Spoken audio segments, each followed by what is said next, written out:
अस्सलाम वालेकुम, मैं हूँ डॉक्टर साजिदा शाह नवाज़ और आज आप लोगों की तवज्जो बहुत ही इम्पॉर्टेंट बात पे लेकर आ रही हूँ। मेरे साथ डॉक्टर वकार बैठे हैं और कुत्सिया बैठी हैं। डॉक्टर होने के बावजूद इनके साथ एक ऐसा अलमिया हुआ कि जो मैं समझती हूँ कि शायद अगर लोगों को, ये पीएचडी डॉक्टर हैं, कि लोगों को अगर ये बात नहीं पता चलेगी तो दूसरे लोग जो पढ़े लिखे नहीं हैं, डॉक्टर साहब, वो कहाँ जाएंगे? ये बात इम्पोर्टेंट है।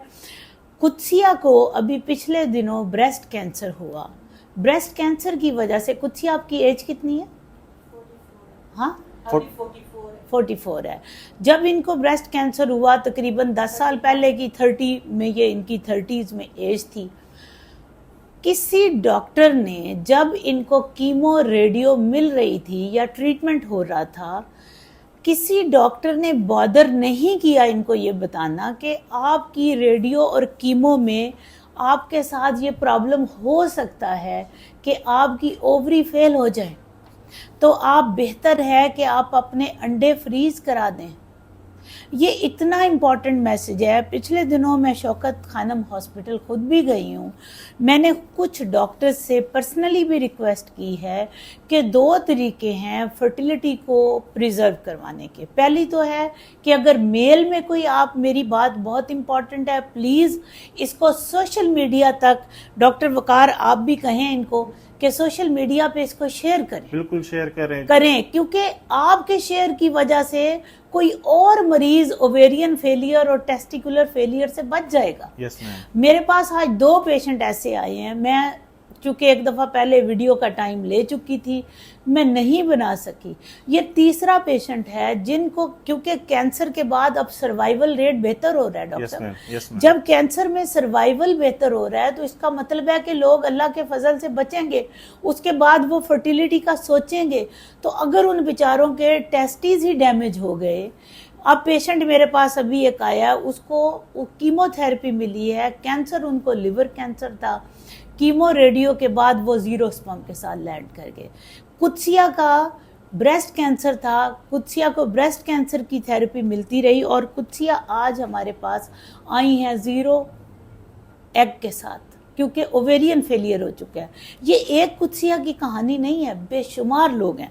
डॉक्टर साहब, आप एक बाहसियत पढ़े लिखे, आप खुद भी रिसर्चर हैं। yes, क्या आप सोचते हैं कि अगर आपका डॉक्टर, जब आप बात करने गए थे, हालांकि शौकत खानम हॉस्पिटल में मैं समझती हूँ कि हमारी बहुत अच्छी टीम है डॉक्टर्स yes, उनके साथ मैंने कई दफ़ा उनको कहा और उनको रिक्वेस्ट की कि सर इस तरह अगर हम ये ट्रीटमेंट कर ले तो उसके बाद क्या रिजल्ट होगा। अरे कि कोई इस पर कोई मसला नहीं होगा, कोई मसला नहीं होगा। हालांकि जो इनको ये इनके बाद भी आपका, मैंने कहा हालांकि मेरी एज अभी ज्यादा हो रही है, ऐसा ना हो कि मुझे बाद में प्रॉब्लम हो, और वो कह रहे थे कि नहीं ये फिर ठीक हो जाता है, आपके साइकिल खुद शुरू हो जाएगी। ये नहीं, इनको मैम जो पेक्लिटेक्सेल जो ड्रग दे रही थी, मैंने उनका ब्रोशर उनको दिखाया कि सर इसमें देखिए, इसमें क्लियर कट लिखा हुआ है कि 2 to 3 इयर्स तक ये मेनोपॉज में जाएंगी और उसके बाद भी जो है 70% चांसेस है कि ये रिकवर ना हो। तो आप ये ड्रग दे रहे हैं तो क्या ये ठीक हो जाएगा? कि कोई मसला नहीं, ये 2 ईयर के बाद रिकवर हो जाएंगी, ये हम गारंटी देते हैं।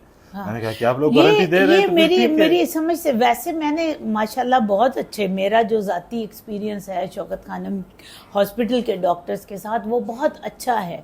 अब क्यों नहीं हुआ, क्या हुआ, कई पेशेंट को बताते भी हैं डॉक्टर्स, लेकिन कहाँ से मिस हो गया, रश ज़्यादा होता है। लेकिन बहसियत कौम, हम जो काम कर रहे हैं, मैं बहसियत कौम आपको ये इन्फॉर्म कर रही हूँ, बहसियत एक क्या कहना चाहिए, एक शहरी, ठीक है, रिस्पॉन्सिबल सिटीज़न, रिस्पॉन्सिबल डॉक्टर, आपको बता रही हूँ कि मेरे क्लिनिक पे बहुत सारे लोग रिपोर्ट हो रहे हैं जो ओवेरियन फेलियर के साथ हैं, जो टेस्टिकुलर फेलियर के साथ हैं, और उनमें 5 to 10% लोग वो हैं जिनको कीमो, रेडियो या मेटाबॉलिक थेरेपी, इवन मेडिसिन से भी वो फेलियर का शिकार हो गए हैं।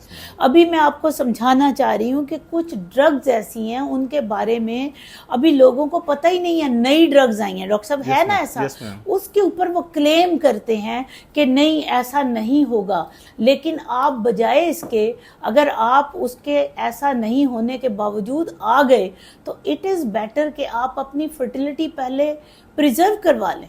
اگر آپ نے بچہ پیدا کرنا ہے اٹس ویری ایزی. ایون ہم اب آپ کا اوویرین ٹیشو کو پریزرو آٹو ٹرانسپلانٹ کے اوپر ہم کام کر رہے ہیں. دس از ویری امپورٹنٹ.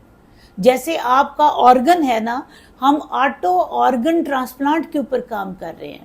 جیسے کہ کچھ لوگ ہیں وہ اگر چاہتے ہیں کہ ہم آئی وی ایف نہیں کرانا، ہم نے انڈے نہیں پریزرو کروانے، میں نے نیچرل وے سے بچہ پیدا کرنا ہے، تو ان کے لیے ہم نے ہم اس پہ طریقہ کار انشاءاللہ یہ ودن 5 to 6 month یہ میں اس کو اناؤنس بھی کر دوں گی. اس کی باقاعدہ مشینری انسٹال ہو رہی ہے. اس میں ہم کرنا کیا چاہ رہے ہیں کہ وہی خواتین کی انڈے دانیوں کا کارٹکس کا کچھ ٹیشو جو ہے وہ ہم پریزرو کر لیں گے.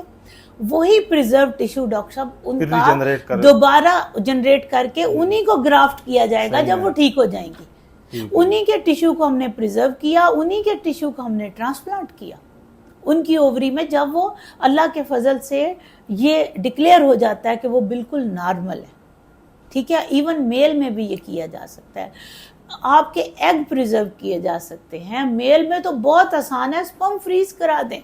That is very important. اگر آپ کے اچھے کنڈیشن میں سپرم فریز ہیں تو آپ کو آئی وی ایف کی بھی ضرورت نہیں ہے. سمپل آئی یو ایسے بھی آپ بچہ پیدا کر سکتے ہیں، وہ بھی سمپل نیچرل ہی ہوتا ہے. Nothing to worry about this. ٹھیک ہے. اٹ از ویری امپورٹنٹ کہ یہ پبلک میسج لوگوں تک جائے. اور میری ڈاکٹرز سے بھی اپیل ہے کہ پلیز اپنے پیشنٹ کو ایک لفظ پوچھ لیں کینسر کو ٹریٹ کرنے سے پہلے کہ آپ کی فیملی کمپلیٹ ہے. اگر فیملی کمپلیٹ نہیں ہے تو سوچیں. ضروری نہیں ہے آپ میرے پاس بھیجیں، ان کو کسی قریبی آئی وی ایف سینٹر پہ بھیج دیں جہاں وہ اپنے ایگ کو پریزرو کروا سکتے ہیں. اب آپ دیکھیں آپ ناردرن ایریا سے ہیں، آپ کو اسلام آباد میں بھی کروایا جا سکتا تھا، آپ کے ایگ فریز ہو جاتے. ایون پشاور میں بھی سہولت تھی. میرا مقصد یہ نہیں ہے کہ میں آپ لوگوں کو یہ کہہ رہی ہوں کہ آپ میرے پاس آئیں. میم شوکت خانم سے جسٹ 2 minutes ڈسٹینس پر رحمان میڈیکل کمپلیکس ہے، ادھر یہ سہولت موجود ہے، ادھر وہ ہمیں کر دیتے ہیں. اچھا، آپ کو پشاور شوکت خانم میں کیا؟ یہاں پر سرجری ہوئی تھی اور جو کیمو اور ریڈیو تھی وہ پشاور میں. یہاں سے بھی ہم نے ان کو کہا تھا کہ ہمارا یہ مسئلہ ہے، ہماری فیملی کمپلیٹ نہیں ہے، کیا میں مطلب مجھے آپ کچھ سجیسٹ کر سکتے ہیں؟ ویسے میرے لیے بہت حیرت والی بات ہے. تو بہرحال آپ نے یہ میسج دیا، میرا کام تھا آپ تک پہنچانا. آپ لوگ شیئر کریں گے اس ویڈیو کو تو جو اس وساطت سے جو بندہ دیکھتا جائے گا اس کو شیئر کرتے جائیں تاکہ ان لوگوں تک میسج جائے جو بیچارے ٹریٹمنٹ لے رہے ہیں. میرا بات چلے تو میں ہر کینسر کے پیشنٹ کو کہوں کہ پہلے اس لنک کی ویڈیو سنو. ہاں چلیں، اللہ تعالیٰ کرم کرے آپ پہ اور مجھے بھی دعاؤں میں یاد رکھیے. فی امان اللہ.